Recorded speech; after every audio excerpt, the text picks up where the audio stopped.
வணக்கம் மக்களே, குங்குமங்கை சேனல்லேருந்து பேசுகிறோம். இன்றைக்கி நம்ம சேனலில் வந்து பார்த்திங்கன்னா ஒரு சிக்கன் டிஃப்ரெண்ட்டாக செய்யலாம், எப்படி பண்ணலான்னு பார்க்கலாம். கரம் மசாலா எல்லாமே தான் போடுறோம்.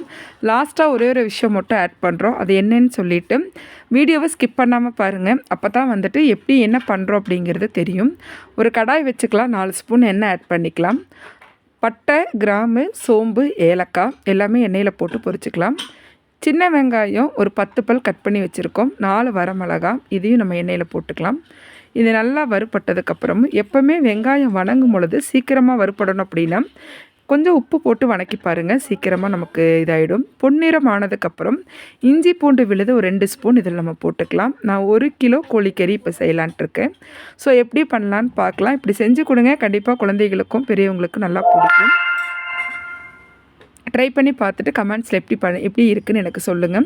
சின்ன வெங்காயம் நல்லா இதானதுக்கப்புறமே நல்லா ஓரளவுக்கு பொன்னிறமாக வந்துடணும். இப்போ பெரிய வெங்காயம் ரெண்டு பெரிய வெங்காயம் நீல வாக்கில் கட் பண்ணது அதையும் இதில் நம்ம ஆட் பண்ணிக்கலாம். நல்லா வெங்காயம் வணங்கட்டும். வெங்காயம் வணங்குறதுக்கு லைட்டாக உப்பு போட்டு வணக்கி பாருங்கள், நல்லாவே வணங்கிரும். எப்போவுமே சமையல் வந்து நம்ம இஷ்டப்பட்டு செய்யணும். அப்போ தான் வந்து பார்த்திங்கன்னா கிடைக்கிற அந்த ரிசல்ட் வந்து ரொம்ப டேஸ்டியாக இருக்கும். இஷ்டப்பட்டு செய்கிற எந்த ஒரு வேலையுமே கஷ்டம் இல்லாமல் தெரியும் அப்படிங்கிறது இன்றைக்கி நம்ம அதில் கற்றுக்குறோம். ஒரு சின்ன விஷயம் யோசித்து பார்த்து சொல்கிறேன். இப்போ கரம் மசாலா போட்டுக்கலாம். ஒரு 2 பட்டை, கிராம்பு, ஒரு 2 ஸ்பூன், ஒரு ஸ்பூன் குருமிளகு, ஒரு ஸ்பூன் ஜீரகம், எல்லாத்தையும் கலந்து எல்லாத்தையும் நான் வந்து மசாலாவாக அரைச்சிருக்கேன் பச்சையாகவே. அதை கரம் மசாலா நான் வந்து எப்போவுமே ரெடிமேடாக அரைச்சி தான் போடுவேன். ஸோ கரம் மசாலா இதில் போட்டாச்சு. இதுதான் முக்கியமான விஷயம். சோம்பு ஒரு 2 ஸ்பூன் தண்ணியில் ஊற வச்சுருக்கேன். ஒரு 15 நிமிஷமாக அதை நான் மிக்சியில் அரைச்சி வச்சுக்கிறேன். இப்போ சிக்கன் போட்டாச்சு. சிக்கன் போட்டதுக்கப்புறம் ஒரு தக்காளி வந்து பார்த்திங்கன்னா 2 தக்காளி நீல வாக்கில் கட் பண்ணியிருக்கேன், அதையும் போட்டுக்கிறேன். 2 ஸ்பூன் மல்லித்தூள், 1 ஸ்பூன் மிளகாத்தூள் ஆட் பண்ணிக்கிறோம். தக்காளி மேலே போட்டாச்சு. எப்போவுமே சிக்கன் தண்ணி விடும். தண்ணி குழம்பாக இருந்துச்சுன்னா தண்ணி அதிகமாக நம்ம ஆட் பண்ணலாம். நம்ம வந்து வறுவல் மாதிரி பண்ணுறோம். ஸோ அதனால் வந்து பார்த்திங்கன்னா தண்ணி அளவாக நம்ம ஆட் பண்ணணும். எப்போவுமே கறி வந்து செய்யும்பொழுது அதிகமாக தண்ணி விடும் சிக்கன். ஸோ கம்மியாக ஆட் பண்ணிக்கலாம். ஒரு லிட்டடு போட்டு நம்ம மூடி வச்சு வேக விட்டுறலாம்.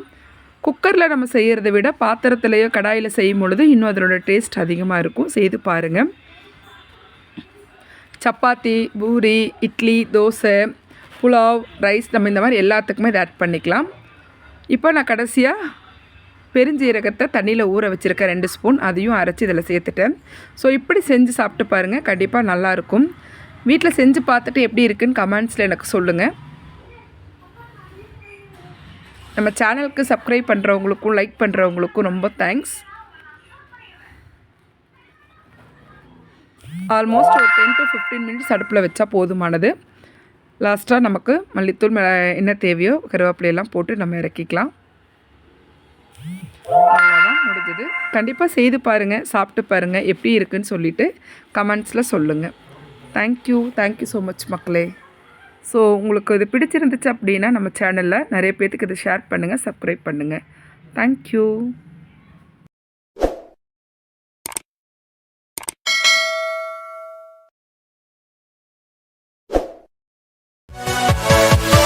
Yeah.